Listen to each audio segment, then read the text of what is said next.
News के साथ मैं हूं मुनज्जा शाह। आज असेंबली में डेलीवेजर्स के मामले पर काफी हंगामा आराई हुई।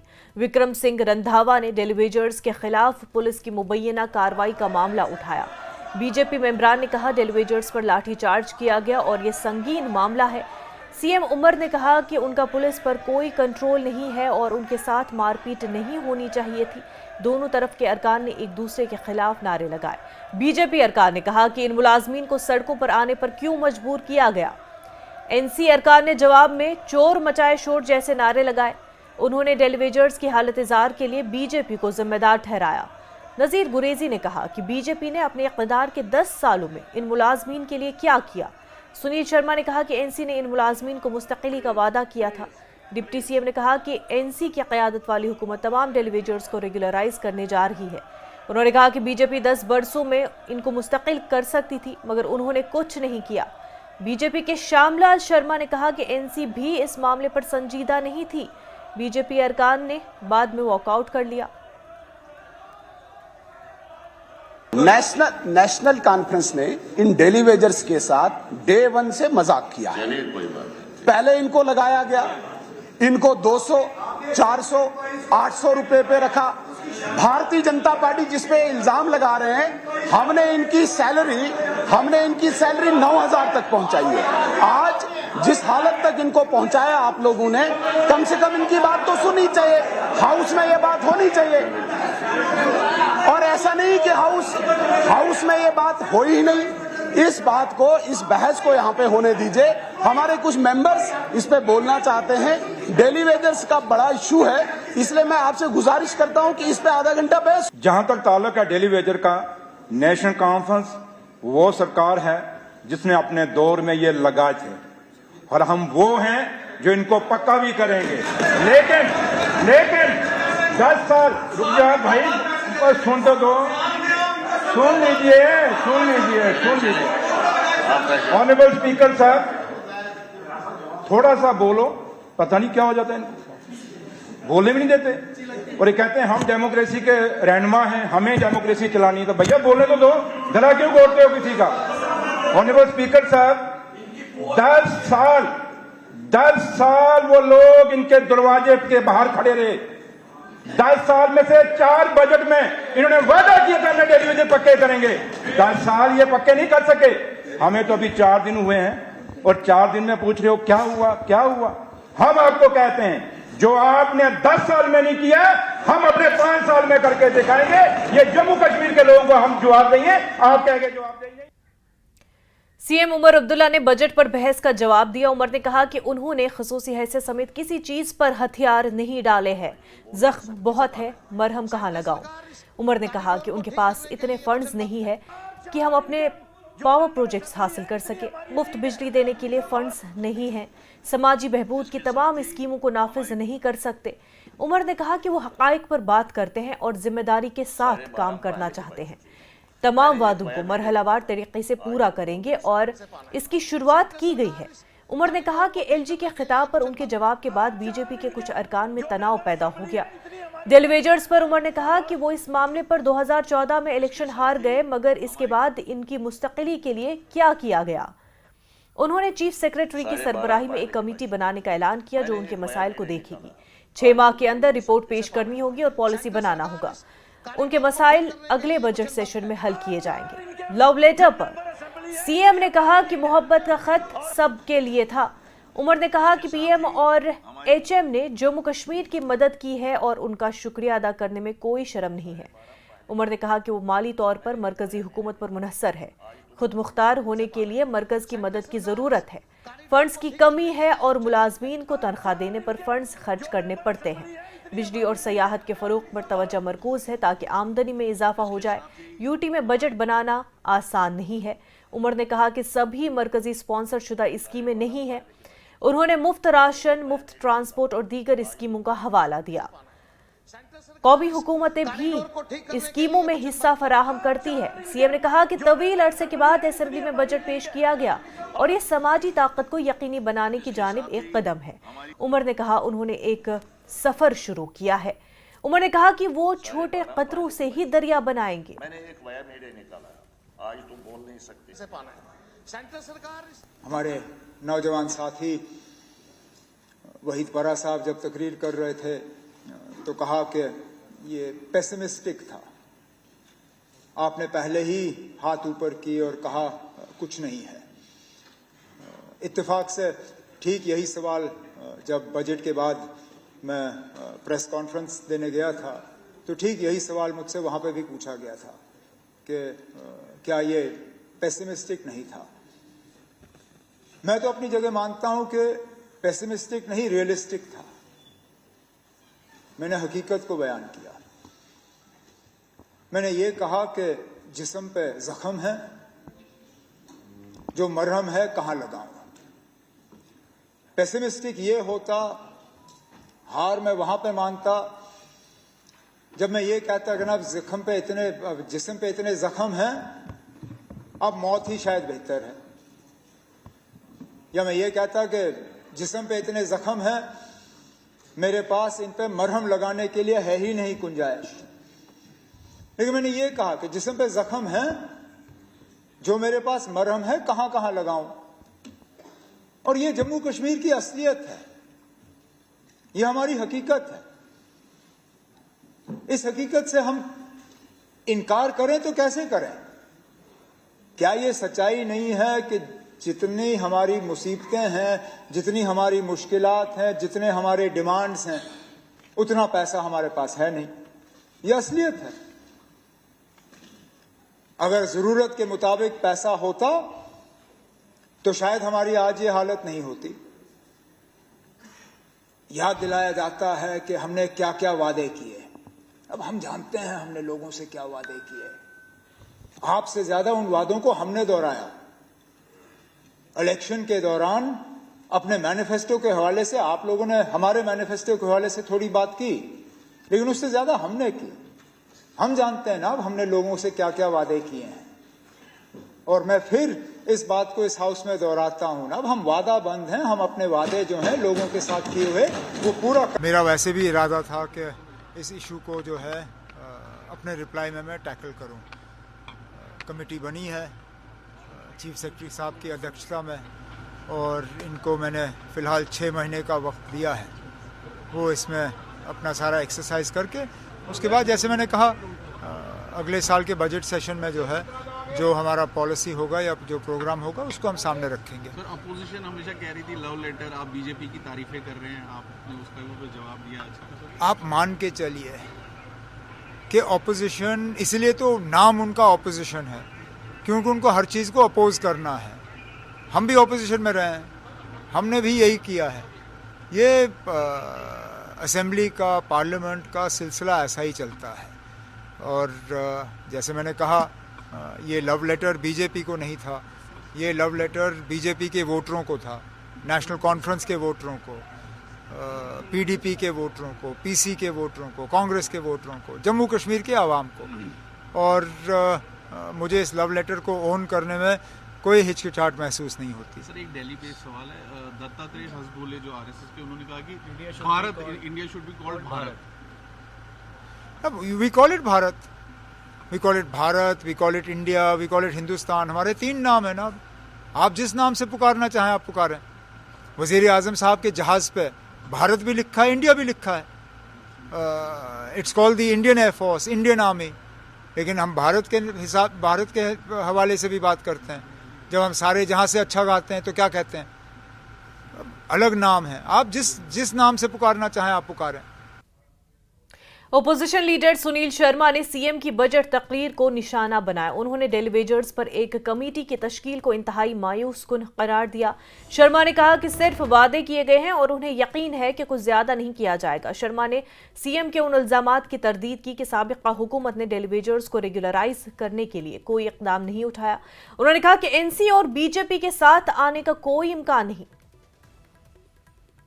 मुझे लगता है कि आज दोबारा से डेलीवेजर्स को डिसअपॉइंट किया। पहले तो जो डॉक्यूमेंट इन्होंने पेश किया जिसमें डेलीवेजर्स का कोई प्रावधान नहीं रखा, आज फिर झूठ बोल के इनके इश्यू को बॉक्स में डाल दिया ताकि ये 6 महीने तक बात नहीं कर पाए।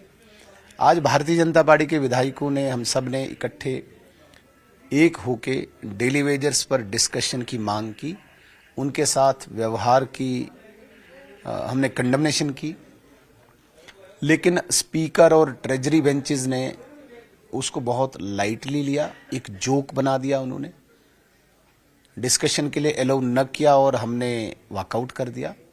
और उसी कड़ी में स्पीकर दोबारा से जब उमर अब्दुल्ला साहब को कह गए कि अभी आपने स्पीच देनी है, तो उसमें उन्होंने कहा कि मैं एक कमेटी बनाऊंगा। तो मुझे लगता है दोबारा से डिसअपॉइंट किया है डेली वेजर्स को उमर अब्दुल्ला साहब ने। डिसअपॉइंट किया लेकिन वो तो कहते हैं कि कुछ ना कुछ हमने शुरू किया, और वो रेफरेंस दे रहे हैं पिछले आपकी गवर्नमेंट में जो पीडीपी बीजेपी की गवर्नमेंट, पीडीपी बीजेपी की गवर्नमेंट थी, और उसके बाद एलजी रूल में उन्होंने कहा कि सारे दरवाजे भी बंद हो गए थे। फिलहाल हमने एक शुरुआत की, एक बिगनिंग की। आपने ये क्यों नहीं बोला उनको कि भाई एलजी एडमिनिस्ट्रेशन में ही डेली वेजर्स को रेगुलेट किया गया, वरना इनका कोई खाता नहीं था, इनका कहीं नामो निशान नहीं था। गवर्नर साहब के रूल में ही डेली वेजर्स का कोई खाता बना, इनके अकाउंट में जहां पे 600, 800, 1200 जाता था, आज 9000 जाता है, इनके अकाउंट में 9000 जाता है। मैं ये कहता हूं ऑनरेबल सीएम साहब को कि ठीक है, आपके पास अभी कोई पैसे की कोई गुंजाइश नहीं है, लेकिन कम से कम आप इतना तो कर सकते थे, इनकी सैलरी को एनहांस कर सकते थे, इंक्रीज कर सकते थे, वो भी नहीं आपने किया। और कमेटी बनाई, फिर गेंद आपने दोबारा से अपोजिशन के पाले में डाल दी। आपके दौर में ये नहीं हुआ। भाई मैं ये कहना चाहता हूं कि जिसको आप बोल रहे हैं रिऑर्गेनाइजेशन के एक्ट के बाद दरवाजे बंद हुए, रिऑर्गेनाइजेशन एक्ट के बाद ही तो इनको रेगुलेट किया और सैलरी बढ़ाई।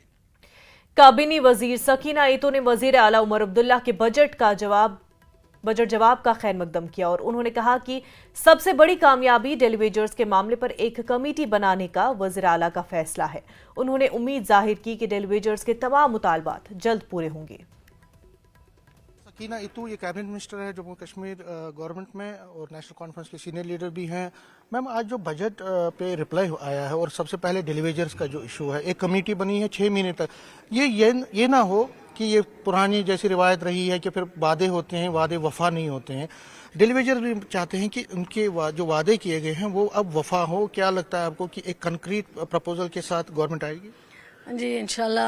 आपने कई बार honourable chief minister Omar Abdullah sahab के जो भी वादे हैं वो उन्होंने कभी उनको गलत साबित नहीं होने दिया। जो भी कहा, जो भी कमिटमेंट की है, वो वादे पूरे किए उन्होंने। और इसी तरह आज जो डेली वेजरों के बारे में उन्होंने वहाँ पे बात की है, उनके डेली वेजरों के ज़ख्म जो बेचारे मिले हैं उनको आज तक, उनके बारे में चीफ मिनिस्टर साहब ने पर्सनली उसको अटेंड किया, वहाँ पे उस बात के लिए वहाँ पे बात की ऑनरेबल हाउस के अंदर।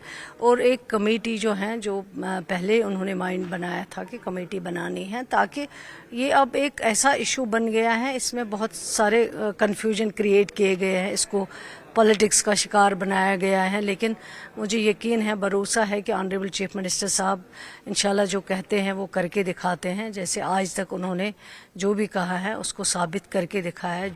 झूठ उन्होंने कभी वाक़ियों की तरफ नहीं कहा है। जैसे आज उन्होंने 3 बजट जो है पहले किए गए थे पेश, उनके बारे में वहाँ जिक्र किया गया है। तो मुझे यकीन है इंशाल्लाह ये जो कमेटी बनी है ये अपना रिपोर्ट सबमिट करेगी, इसको पूरी तरह एग्जामिन करेगी, ताकि गवर्नमेंट इसमें बाद में कोई।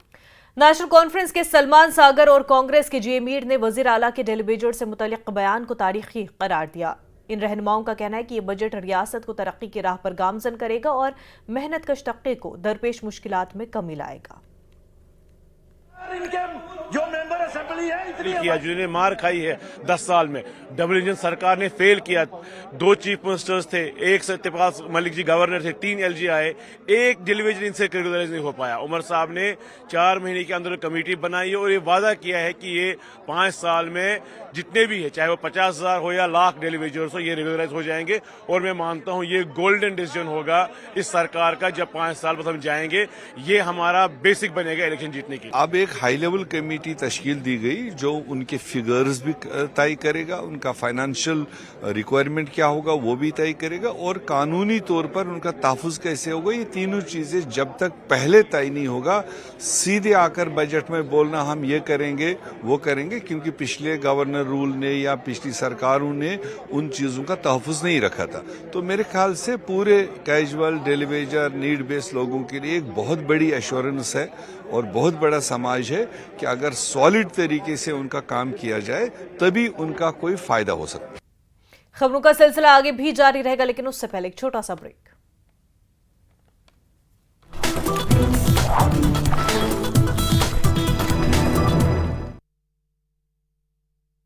प्रधानमंत्री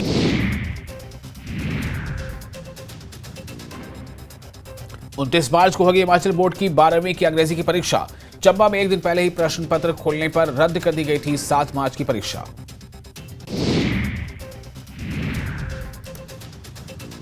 हिमाचल के सरकारी स्कूलों में शिक्षकों के लिए ड्रेस कोड। हमीरपुर में उप शिक्षा निदेशक ने जारी किया पहला आदेश। शिक्षकों को फॉर्मल पैंट शर्ट और शिक्षिकाओं को साड़ी या सलवार सूट पहनने का आदेश।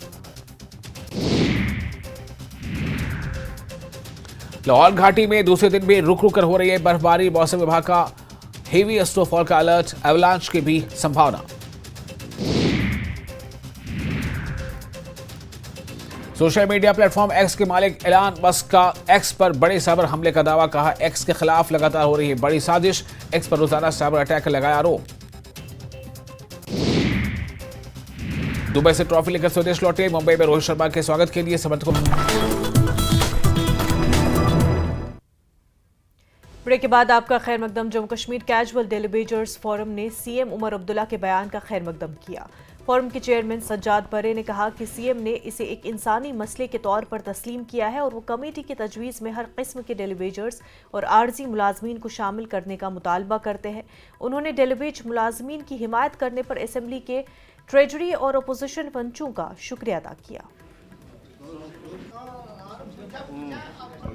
देखिए, हमारे डेली वेजर्स कैजुअल लेबरर्स पिछले 22, 24, 25 साल से यहाँ के अवाम की खिदमत कर रहे हैं, सरकार की खिदमत कर रहे हैं, कुर्बानियाँ दे रहे हैं, जान फिशानी से काम कर रहे हैं और कई एक हमारे जो डेली वेजर्स है दौरान ड्यूटी शहीद भी हो गए हैं। बहरहाल हमारा सरकार से एक मुतालबा है, इस पर कई बार कमेटियाँ तश्कील दी गई है, आज एक बार फिर कमेटी तश्कील दी गई है। बहरहाल हम सरकार की लिमिटेशंस को जानते हैं, सरकार के पास उतने इख्तियारात वगैरह वसाइल तो नहीं है, तो इस चीज़ को मद्देनज़र रखते हुए हम इस चीज़ का खैर मकदम करते हैं। लेकिन हमारी सरकार से गुजारिश होगी, जब ये कमेटी रिपोर्ट फ्रेम करेगी तो जो रियल रिप्रेजेंटेटिव्स है, जो नुमाइंदे हैं डेली वेजर्स कैजुअल लेबरर्स के, तो उनसे उस वक्त उनको एतमाद में लिया जाए, मशावरत की जाए, ताकि जो हमारे तहफ़्फ़ुज़ात है, खदशात है, वो सारे दूर हो जाए।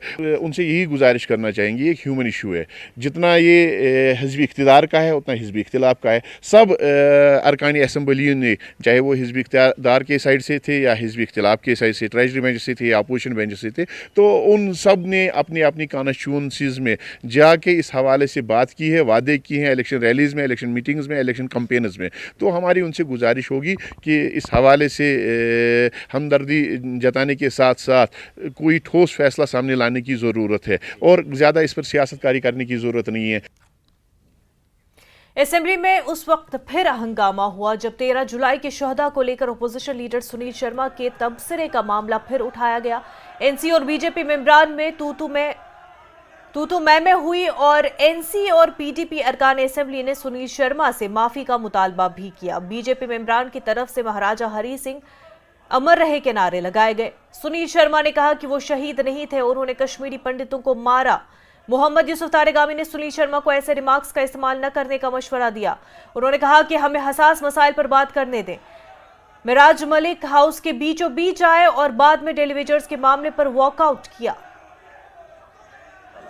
सर, इन्होंने कहा कि आज पहली बार हम खुश हो रहे हैं कि यहाँ पे महाराजा डिस्कस हो रहा है, ठीक है, लेकिन उमर साहब ने आपको महराज की जो लेगेसी है, उस लेगेसी को आपने किस तरह नुकसान पहुंचाया और जलील किया, वो गिनाए। अगर आप उस पर भी खुश है तो फिर शर्म की बात है।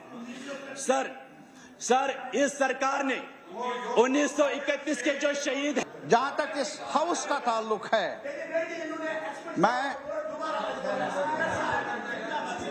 इसका रेस्पेक्ट और इसकी डिग्निटी को बहाल कायम ना रखना मेरे ख्याल में हमारे मैंडेट के खिलाफ है। हमारा ये मैंडेट नहीं है कि हम ऐसे कलिमात यहाँ दोहराएं, ऐसे अल्फाज दोहराएं जिससे आम लोगों के इस हाउस के जज्बात को ठेस पहुंचे। और इसीलिए मैं एलओपी साहब से ये हरगिज तवक्को नहीं रख लूंगा कि जब यहां सीरियस मसाइल पर बहस होना जरूरी है, कैजुअल लेबर्स, डेली वेजर्स या और मामला ज़ेरी बहस है, तो ठीक उसी वक्त 31 का सवाल सामने आए और फिर ये कहा जाए वो गद्दार है, नाजेबा है, नाजेबा है। मौदिबाना इल्तिमास है मेरी आप सबसे कि थोड़ा सा हम उसकी डिग्निटी का ख्याल रखिए। पीपल्स कॉन्फ्रेंस के सज्जाद लोन ने जीएमसी हंदवाड़ा का मामला उठाया और कहा कि अभी तक नई साइट का इंतखाब नहीं किया गया। 500 करोड़ रुपए की फंडिंग मरकजी हुकूमत की तरफ से है जो 31 मार्च को खत्म हो रही है। वजारत सेहत ने कोई राब्ता नहीं किया है।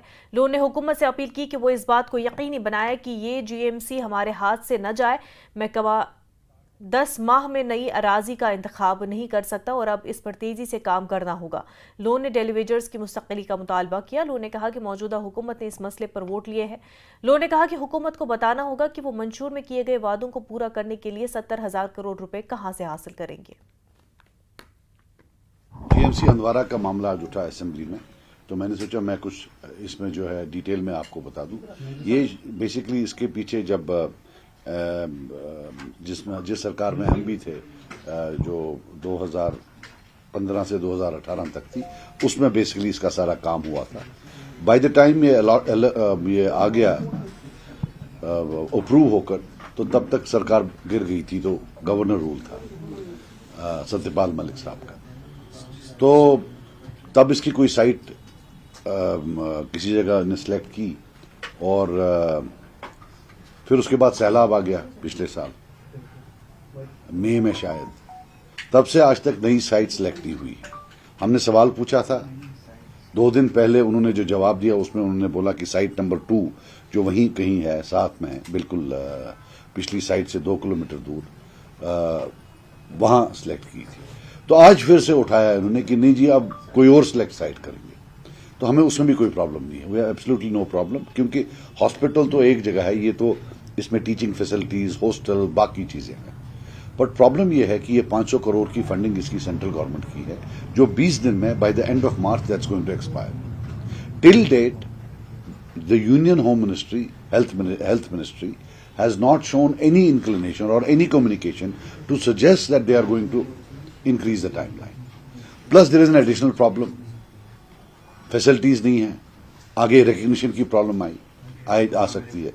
तो हमारा ये है दैट गवर्नमेंट से अपील है कि please ensure that this GMC is not killed, that land is selected on priority with in the next couple of days, so that the union health ministry is conveyed कि हमारे पास land भी है, सब कुछ है। BJP के कौमी general secretary और जम्मू कश्मीर के इंचार्ज तरुण चुग ने गुलमर्ग तनाज़े पर कहा कि वजीर आला उमर अब्दुल्ला को इसका जवाब देना चाहिए। कठुआ वाक़े के बारे में उन्होंने कहा कि वजारत दाखिला ने इसका नोटिस लिया है। जम्मू कश्मीर में गुलमर्ग फैशन शो के साथ साथ बिलावर में हत्याओं के मुद्दे को लेकर विवाद गरमाया हुआ है। मेरे साथ ज़्यादा बातचीत के लिए हैं भारतीय जनता पार्टी के राष्ट्रीय महासचिव और जम्मू कश्मीर प्रभारी तरुण चुग जी। तरुण चुग जी, जिस तरीके से गुलमर्ग में फैशन शो हुआ, उसके बाद तमाम विवाद हुआ, रिलीजियस जो पर्सनालिटीज़ हैं उन्होंने तमाम सवाल उठाए, अब इस मामले की जांच हो रही है। मुख्यमंत्री साहब को जवाब देना चाहिए कि ये फैशन शो कराने वाले के साथ आपका रिश्ता क्या है, वो क्या लगता है आपका? खुद ही आपने करवाया है, आपका परिवार ही करवा रहा है और आप ही प्रश्न कर रहे हैं और आप ही इंक्वायरी कर रहे हैं अपना गिरेबान जाके। लेकिन सवाल ये उठाए जा रहे हैं कि जिस तरीके से वहाँ पर हुआ, रमज़ान का पाक महीना चल रहा है, उसमें कश्मीर की जो वैल्यूज़ हैं उनकी एक तरीके से अवहेलना हुई है। मुख्यमंत्री जी को स्पष्ट जवाब देना चाहिए, अपने परिवार के रिश्तों के बारे में स्पष्टता करनी चाहिए। कठुआ के बिलावर में 3 जो शख्स थे उनकी मौत हो गई, उसके बाद 2 बच्चे और लापता हुए, इस तरह की घटनाएं बढ़ रही हैं। ऐसा कि एक एक घटना को सीरियसली लिया गया है। खुद केंद्रीय गृह सचिव, गृह मंत्री अमित शाह जी के आदेशों पर वहां गए हैं, हमने गंभीरता से लिया है और दोषी बख्शे नहीं जाएंगे। एलजी सरकार ने उसके लिए एक जांच कमेटी भी बनाई है। दूध का दूध, पानी का पानी होगा। जीरो टॉलरेंस ऑन टेररिज्म हमारी कमिटमेंट है। किसी भी सूरत में इससे एक कदम भी हम पीछे नहीं हटेंगे, दोषियों को सजा मिलेगी। लेकिन नेशनल कॉन्फ्रेंस इस पूरे मुद्दे को राजनीतिक रूप दे रही है। उसका कहना यह है कि इन घटनाओं के लिए केंद्र सरकार जिम्मेदार है, भारतीय जनता पार्टी जिम्मेदार है, क्योंकि सुरक्षा की जो जिम्मेदारी है वो सरकार की है। निश्चित रूप से नागरिकों की सुरक्षा हमारी वचनबद्धता है और 2019 से लेकर आज तक पाकिस्तान से बता दें, पाकिस्तान की क्वेटा से ये बड़ी खबर है। अलहदगी पसंद मिलिटेंटों ने ट्रेन पर फायरिंग की है। ट्रेन में लगभग 400 मुसाफिर सवार थे। फायरिंग में ट्रेन ड्राइवर भी जख्मी हुआ है। क्वेटा से पेशावर जाने वाली जाफर एक्सप्रेस पर फायरिंग की गई है। तो पाकिस्तान के क्वेटा से ये खबर आपको बता रहे हैं, जहां पर अलहदगी पसंद मिलिटेंटों ने ट्रेन पर फायरिंग की और ट्रेन में लगभग 400 मुसाफिर सवार थे। इस ट्रेन पर फायर किया गया है। इस फायरिंग में ट्रेन ड्राइवर भी जख्मी हुआ। ये ट्रेन क्वेटा से पेशावर जा रही थी। जाफर एक्सप्रेस क्वेटा से पेशावर जा रही थी जिस वक्त इस पर फायरिंग की गई। लगभग 400 मुसाफिर इसमें सवार थे। ड्राइवर जख्मी हुआ है। मजीद इस हवाले से जानकारी आना बाकी है कि क्या और कैजुअल्टीज है। 400 क्योंकि मुसाफिर इस ट्रेन में सवार थे। जाफर एक्सप्रेस ये ट्रेन जिस पर क्वेटा में फायरिंग की गई है। कहा जा रहा अलहदगी पसंद मिलिटेंटों ने इस ट्रेन पर फायरिंग की है। ये ट्रेन आपको बता दें क्वेटा से पेशावर जा रही थी जब इस पर फायरिंग हुई है और 400 मुसाफिर इसमें सवार थे। ड्राइवर भी जख्मी हुआ है। वहीं आपको बता दें कि जाफर एक्सप्रेस पर यह फायरिंग की गई है जब क्वेटा से पेशावर ये ट्रेन जा रही थी। तो अलहदगी पसंद मिलिटेंटों ने इस ट्रेन पर फायरिंग की। 400 मुसाफिर इसमें सवार थे। जख्मियों की संख्या इस वक्त अपडेट आना बाकी है, पर आपको बता दें कि क्वेटा में ये मामला पेश आया है जहां पर जाफर एक्सप्रेस पर फायरिंग की गई है। क्वेटा से पेशावर जा रही थी ये ट्रेन जब इस पर फायरिंग की गई और इस दौरान ड्राइवर भी जख्मी हुआ है। अब किस तंजीम ने ये फायरिंग की है, वो लोग कौन थे, इस पूरे हवाले से अभी तहकीकात होना बाकी है। इस पर इंफॉर्मेशन आना बाकी है। लेकिन अभी जो खबर सामने आ रही है, अभी तक की जो इतला है वो ये कि इस ट्रेन में लगभग 400 लोग सवार थे और ये क्वेटा से पेशावर जा रही थी जब इस पर फायरिंग की गई है और इस बीच ड्राइवर भी जख्मी हुआ है।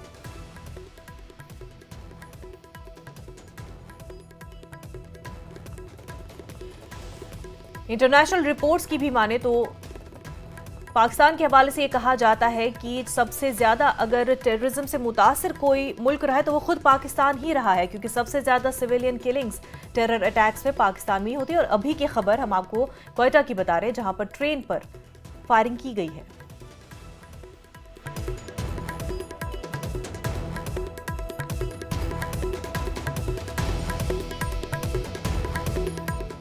खबरों का सिलसिला जारी रहेगा, लेकिन उससे पहले एक छोटा सा ब्रेक।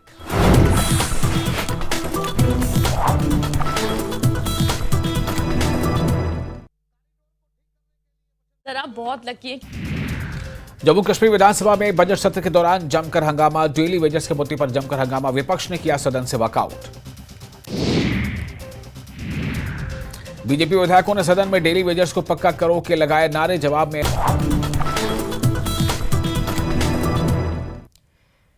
ब्रेक के बाद आपका खैर मकदम। जम्मू कश्मीर के लेफ्टिनेंट गवर्नर मनोज सिन्हा ने बिहार के अरेराज में वीरेंद्र राणे सुपर स्पेशलिटी अस्पताल का इफ्तिताह किया और इस मौके पर उन्हें मुखाना की माला और मथुरा पाक से नवाजा गया है। और मनोज सिन्हा ने अस्पताल के मुख्तलिफ शोबों का मुआयना भी किया और तिब्बी सहूलियात में मजीद बेहतरी पर जोर दिया।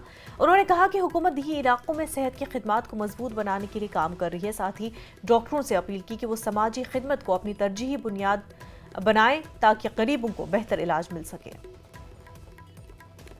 आध्यात्म के गहरे रहस्य छिपे उस कड़ी में होली परम विजय का उत्सव है। बुराई पर अच्छाई की विजय का उत्सव है।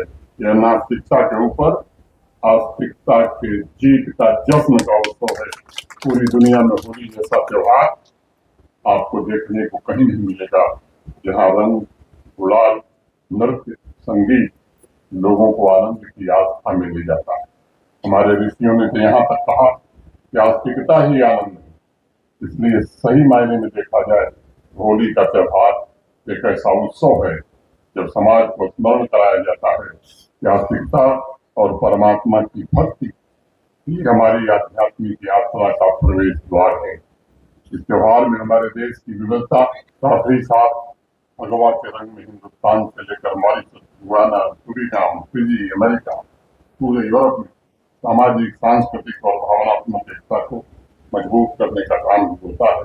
होली के अवसर पर मगध क्षेत्र की एक पुरानी कविता है, आप में से अनेक लोगों को ध्यान में होगी। फागुन फाग खिलैती चौरंग, फागुन फाग खिलैती चौरंग, जोआ आग चनन लपेट के अंग, आढ़े भरत जी घोटी कबीर, तिनका परसों बिना हो रघुवीर।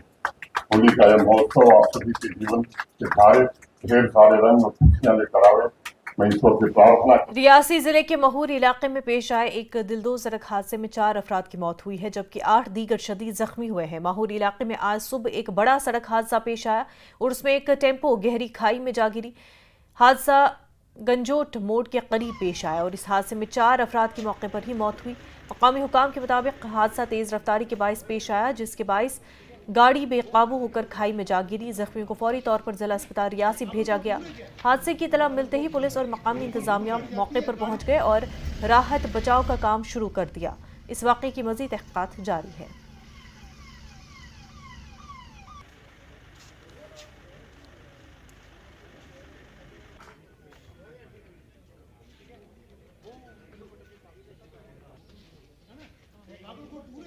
चौपान है, सब डिवीज़न मोहर का इलाका है। ये सड़क की हालात जो है बहुत खस्ता है। बीआरओ की सड़क, चाहे रियासी से मोहर ले लो, चाहे मोहर से गूल ले लो, ये सड़कें जो है बीआरओ के अंडर है। ये बहुत सुनसान है। आए रोज़ यहाँ हादसात होते हैं। रात को एक टाटा सुमो चले गई नाली में, वो भी ग्रिफ की बदौलत है। जो ग्रिफ यहाँ देखभाल नहीं कर रही है। आप मोहर मार्केट को ले लो, और उसके बाद RTO रियासी का कभी विजिट यहाँ पे नहीं हुआ, यहाँ देखभाल नहीं हुई। ये कोई 12-13 लोग हैं। सुबह ये देखें, अब रोड तो बहुत बड़ी अच्छी है यहाँ पे, लेकिन अब इसका देखेंगे कि इन्वेस्टिगेट करके कि क्या काज ऑफ जो एक्सीडेंट हो सकता है। लेकिन ज़ाहिरी जो यहाँ देखने में लगता है, शायद मुझे लगता है ड्राइवर को नींद आ गई। और देखें, अब रोड की कंडीशन तो अच्छी है, कोई ऐसा वैसा को तो कोई ज़रूरत नहीं है, लेकिन हम थोड़ा सा अपनी जो इन्फोर्समेंट है उसको थोड़ा तेज़ करेंगे।